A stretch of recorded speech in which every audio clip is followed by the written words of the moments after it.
বিসমিল্লাহির রহমানির রহিম। আসসালামু আলাইকুম ওরহমাতুল্লাহ। হারানো অর্থ, সম্মান ও সুযোগ সবই ফিরবে, ফেরত পাওয়ার আগে যে 10টি আলামত দেখা যায়। প্রিয় ভাই বোন বন্ধুগণ, জীবনের কোনো এক পর্যায়ে আমরা প্রায় সবাই এই অনুভূতির ভেতর দিয়ে যাই। একসময় যা ছিল, আজ তা নেই। অর্থ হারিয়েছে, সম্মান নষ্ট হয়েছে, সুযোগ হাতছাড়া হয়েছে। কখনো মনে হয় সব শেষ, আর কিছুই ফিরবে না। কিন্তু সত্যটা হল, আল্লাহর পরিকল্পনায় কিছুই চিরতরে হারায় না। যা যায় তা কোনো না কোনো রূপে আবার ফিরে আসে, আর অনেক সময় আগের চেয়েও উত্তম হয়ে। এই ভিডিওটি সেই আশার কথা বলবে, যে আশা ভেঙে পড়া মানুষকে আবার দাঁড় করায়, যে বিশ্বাস মানুষকে অন্ধকারের ভেতর আলো দেখায়। ১. হারানো মানেই শেষ নয়, এটা প্রস্তুতির সময়। আমরা যখন কিছু হারাই, তখন প্রথম যে ভুলটা করি, ভাবি আল্লাহ আমাদের ছেড়ে দিয়েছেন। কিন্তু কুরআন আমাদের অন্য কথা শেখায়। নিশ্চয়ই কষ্টের সাথেই রয়েছে স্বস্তি। সূরা আল ইনশিরাহ, আয়াত 6। খেয়াল করুন, আল্লাহ বলেননি কষ্টের পরে স্বস্তি, বরং বলেছেন কষ্টের সাথেই স্বস্তি। অর্থাৎ তুমি যখন হারাচ্ছ, তখনই তোমার ফেরত পাওয়ার প্রক্রিয়া শুরু হয়ে গেছে, শুধু তুমি তা এখনো দেখতে পাচ্ছ না। ২. হারানো অর্থ, রিজিক কি সত্যিই কমে যায়? অনেকেই ভাবে, আমি ব্যবসায় ক্ষতিগ্রস্ত হয়েছি, চাকরি হারিয়েছি, আয় কমে গেছে, আমার রিজিক শেষ। কিন্তু ইসলাম বলে, পৃথিবীতে বিচরণকারী এমন কোনো প্রাণী নেই যার রিজিক আল্লাহর দায়িত্ব নয়। সূরা হুদ, আয়াত 6। তুমি যে অর্থ হারিয়েছ, তা যদি আল্লাহ তোমার জন্য নির্ধারণ করতেন, তাহলে সেটি কখনোই তোমার হাতছাড়া হতো না। অর্থ হারানো মানে এই নয় যে রিজিক কমে গেছে, বরং অনেক সময় আল্লাহ পুরনো দরজা বন্ধ করেন, যাতে নতুন ও বড় দরজা খুলে দিতে পারেন। অনেক মানুষ আছেন যারা একবার দেউলিয়া হয়ে পরে জীবনের সেরা সফলতা পেয়েছেন, কারণ সেই হারানোর সময়টাই ছিল তাদের আত্মশুদ্ধির সময়। সম্মান হারানো, আল্লাহ যাকে উঠাতে চান তাকে আগে নত করেন। সম্মান হারানো সবচেয়ে কষ্টদায়ক। মানুষের চোখে ছোট হয়ে যাওয়া, অবহেলা, অপমান, এগুলো আত্মাকে ভেঙে দেয়। কিন্তু রাসূল সাল্লাল্লাহু আলাইহি ওয়াসাল্লাম বলেছেন, যে ব্যক্তি আল্লাহর জন্য নিজেকে বিনয়ী করে, আল্লাহ তাকে উঁচু মর্যাদা দান করেন। অনেক সময় আল্লাহ আমাদের অহংকার ভাঙেন, আমাদের আত্মনির্ভরতা ভাঙেন, যাতে আমরা আবার তার দিকে ফিরে যাই। ইতিহাস দেখুন, নবী ইউসুফ আলাইহিসসালাম কূপে নিক্ষিপ্ত হয়েছিলেন, দাস হিসেবে বিক্রি হয়েছিলেন, কারাগারে বন্দী হয়েছিলেন, কিন্তু শেষ পর্যন্ত তিনি সম্মানের শীর্ষে উঠেছিলেন।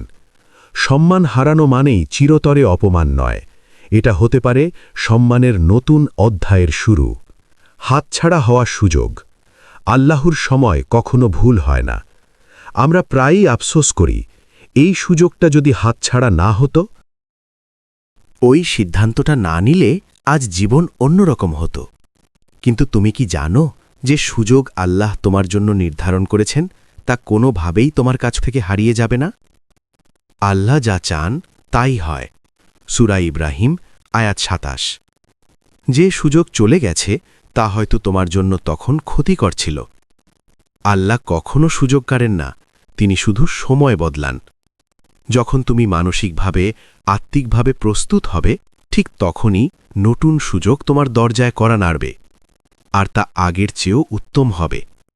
৫. কেন আল্লাহ কিছু সময় সব কিছু কেড়ে নেন? এই প্রশ্নটা অনেকের মনে আসে, যে আল্লাহ যদি আমাকে ভালোবাসেন, তাহলে কেন আমাকে কষ্ট দেন? কারণগুলো গভীর।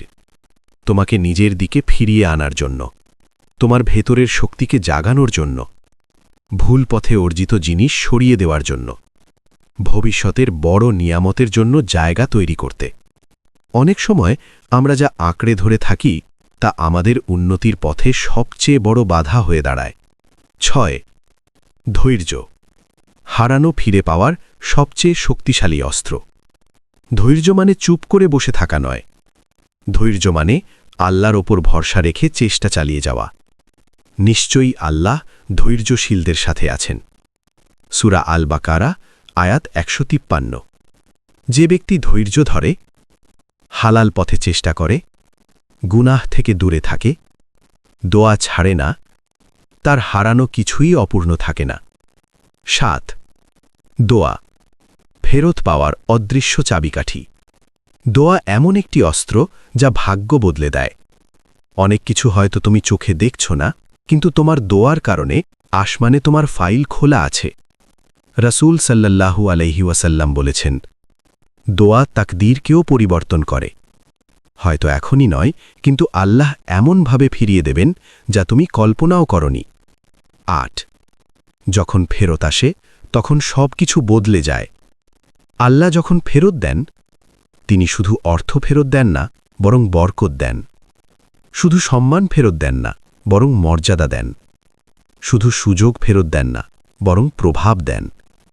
তখন মানুষ বুঝতে পারে যে এই অপেক্ষার মূল্য ছিল। অনেক সময় মানুষ বলে যে ভালোই হয়েছে তখন হারিয়েছিলাম, না হলে আজকের জায়গায় আসতে পারতাম না। ৯ আপনার জন্য একটি আশার বার্তা। যদি আজ আপনি অর্থ হারিয়ে হতাশ হন, সম্মান হারিয়ে লজ্জিত হন, সুযোগ হারিয়ে নিজেকে ব্যর্থ ভাবেন, তাহলে মনে রাখবেন, আপনি আল্লাহর নজরের বাইরে নন। এই সময়টাই আপনার জীবনের মোড় ঘোরানোর সময়। আল্লাহ দেরি করেন, কিন্তু অবহেলা করেন না। প্রিয় বন্ধু, হারানো অর্থ, সম্মান ও সুযোগ এগুলো কখনোই চিরতরে হারায় না, যদি আপনি আল্লাহর সাথে সম্পর্কটা ধরে রাখেন। আজ যা চোখে শূন্যতা মনে হচ্ছে, কাল তা পূর্ণতার গল্প হয়ে উঠবে। ভরসা রাখুন, চেষ্টা ছাড়বেন না, দোয়া থামাবেন না, কারণ যিনি নিয়েছেন তিনি সবচেয়ে সুন্দরভাবে ফিরিয়ে দেওয়ার ক্ষমতা রাখেন।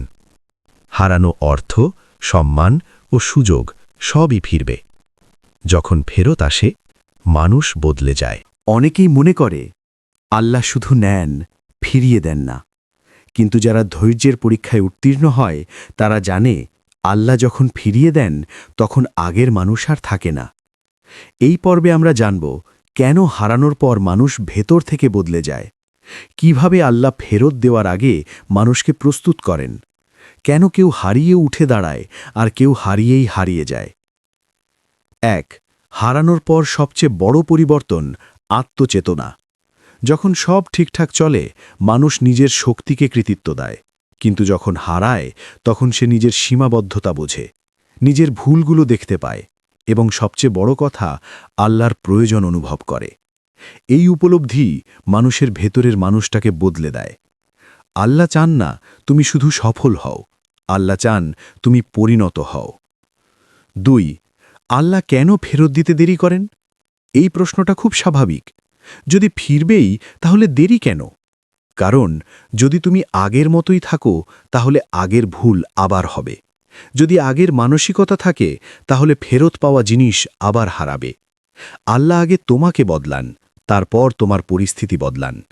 নিশ্চয়ই আল্লাহ কোনো জাতির অবস্থা পরিবর্তন করেন না যতক্ষণ না তারা নিজেরা নিজেদের পরিবর্তন করে। সূরা আর-রাদ ১১ নম্বর আয়াত। ৩ হারানো অর্থ ফিরে আসে, কিন্তু নতুন রূপে। যখন আল্লাহ অর্থ ফিরিয়ে দেন, তিনি শুধু টাকা দেন না, দেন দায়িত্ববোধ, দেন হালাল ও হারামের সচেতনতা, দেন কৃতজ্ঞতা। যে ব্যক্তি একবার অভাব দেখেছে, সে জানে অপচয়ের মূল্য কত বড়। তাই অনেক সময় দেখা যায়, আগে যে অল্প টাকাও ধরে রাখতে পারত না, হারানোর পর সে অল্প দিয়েই অনেক কিছু গড়ে তোলে। কারণ অর্থ ফিরেছে, কিন্তু মানুষ বদলে গেছে। ৪ সম্মান ফিরে এলে অহংকার থাকে না। যে মানুষ কখনো অপমানিত হয়নি, সে সম্মানের মূল্য বোঝে না।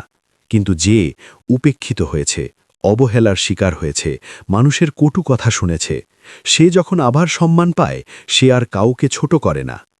এই জন্যই আল্লাহ অনেককে আগে নিচে নামান, তারপর উঁচুতে তোলেন। হজরত উমার রাজিয়াল্লাহু আনহু বলেছিলেন, আমরা নত ছিলাম, আল্লাহ আমাদের ইসলাম দ্বারা সম্মান দিয়েছেন।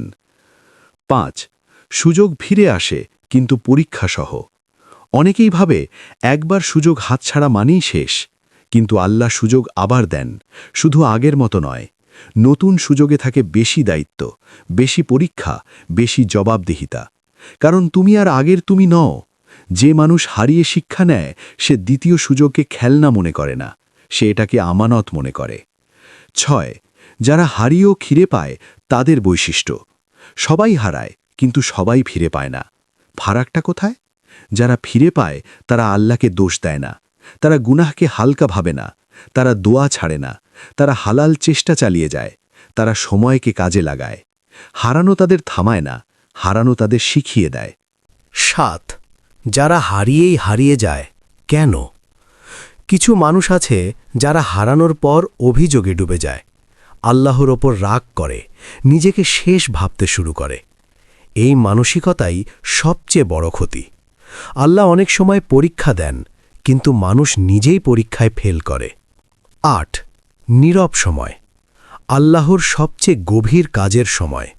যখন কেউ তোমাকে বুঝছে না, দোয়ার উত্তর আসছে না বলে মনে হয়, পরিস্থিতি বদলাচ্ছে না, তখন মনে লাগবে এই নীরব সময়েই সবচেয়ে গভীর কাজ চলছে। বীজ মাটির নিচে নীরবেই বেড়ে ওঠে, শব্দ করে না। 9. ফেরত পাওয়ার পর মানুষ কি বুঝতে পারে?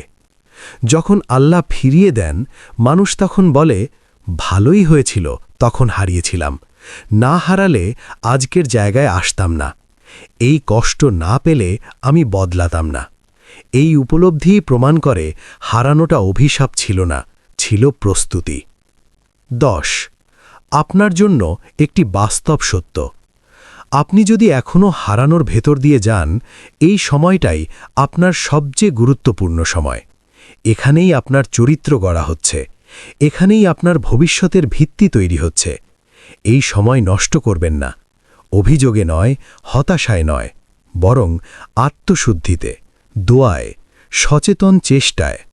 অতএব বন্ধুগণ, আল্লাহ কখনো কাউকে শূন্য হাতে ফেরান না, তিনি শুধু সময় নেন। হারানো অর্থ, সম্মান ও সুযোগ সবই ফিরবে, কিন্তু ফিরবে এমনভাবে যাতে তুমি আর আগের মানুষ না থাকো। হারানো যদি তোমাকে আল্লাহর কাছে নিয়ে যায়, তাহলে সেটাই ছিল সবচেয়ে বড় প্রাপ্তি। হারানো অর্থ, সম্মান ও সুযোগ সবই ফিরবে। ফেরত পাওয়ার আগে যে 10টি আলামত দেখা যায়। জীবনে আল্লাহ যখন কিছু ফিরিয়ে দিতে চান, তিনি হঠাৎ করে দেন না। তার আগে মানুষের ভেতরে ও চারপাশে কিছু পরিবর্তন ঘটে। এই পরিবর্তনগুলোই হচ্ছে ফেরত পাওয়ার আগের আলামত। অনেক মানুষ এই সময়টা চিনতে পারে না, ফলে তারা হতাশ হয়ে পড়ে, যখন তারা সবচেয়ে কাছাকাছি থাকে। 1. সব দরজা একসাথে বন্ধ মনে হয়। ফেরত পাওয়ার ঠিক আগে প্রায়ই এমন হয়, মনে হয় আর কোনো পথ খোলা নেই। কাজ আটকে যায়, মানুষ মুখ ফিরিয়ে নেয়, পরিকল্পনা ভেঙে পড়ে। এটা আসলে শেষ নয়, এটা হচ্ছে পুরনো অধ্যায়ের সম্পূর্ণ সমাপ্তি। নবী মুসা আলাইহিস সালাম যখন সমুদ্রের সামনে দাঁড়িয়েছিলেন, পেছনে ফেরাউন, সামনে সমুদ্র, ঠিক তখনই আল্লাহ পথ খুলে দিয়েছিলেন। 2. দুয়ার প্রতি অদ্ভুত টান অনুভব হয়। এই সময় মানুষ লক্ষ্য করে, আগে যেসব দোয়া কঠিন লাগত, এখন সেগুলো সহজ হয়ে গেছে। কান্না চলে আসে, নিঃশব্দে আল্লাহকে ডাকার তীব্রতা বেড়ে যায়। এটা নিছক অনুভূতি নয়, এটা আল্লাহর ডাক। কারণ আল্লাহ যখন কিছু দিতে চান, তিনি আগে বান্দাকে নিজের দিকে টেনে নেন। 3. আগের পাপগুলো ভারী মনে হতে শুরু করে। যেসব গুনাহ আগে হালকা লাগত, এই সময় সেগুলো অস্বস্তিকর হয়ে ওঠে। অন্তরে খচখচ, তওবার তাগিদ, নিজেকে পরিষ্কার করার ইচ্ছা। এটা খুব বড় আলামত। কারণ আল্লাহ যখন নিয়ামত ফিরিয়ে দিতে চান, তিনি চান বান্দা যেন তা পবিত্র হাতে গ্রহণ করে। 4. মানুষের উপর ভরসা কমে, আল্লাহর উপর বাড়ে। এই সময় দেখা যায় মানুষ থেকে ধীরে ধীরে আশা সরে যাচ্ছে, কিন্তু আল্লাহর উপর ভরসা অদ্ভুতভাবে বেড়ে যাচ্ছে। এটা হতাশা নয়, এটা পরিশুদ্ধ তাওয়াক্কুল। আল্লাহ চান যেন ফেরত পাওয়ার কৃতিত্ব কোনো মানুষের দিকে না যায়। 5. ধৈর্যের শেষ সীমায় পৌঁছনোর অনুভূতি। আপনি মনে করবেন আর পারছি না, কিন্তু বাস্তবে আপনি তখন সবচেয়ে শক্ত অবস্থানে। কারণ ধৈর্যের শেষ সীমার পরেই আল্লাহর সাহায্য নেমে আসে। নিশ্চয়ই আল্লাহর সাহায্য অতি নিকটে। সূরা আল বাকারা আয়াত 214। 6 পুরনো মানুষগুলো নিজে থেকেই সরে যায়। ফেরত পাওয়ার আগে প্রায়ই দেখা যায় কিছু সম্পর্ক ভেঙে যায়, কিছু মানুষ দূরে চলে যায়। এটা কষ্টদায়ক কিন্তু প্রয়োজনীয়, কারণ যাদের মাধ্যমে আগে ক্ষতি হয়েছে তাদের সাথে নতুন অধ্যায়ে চলা যায় না। 7 অন্তরের ভেতর এক ধরনের নীরব শান্তি আসে।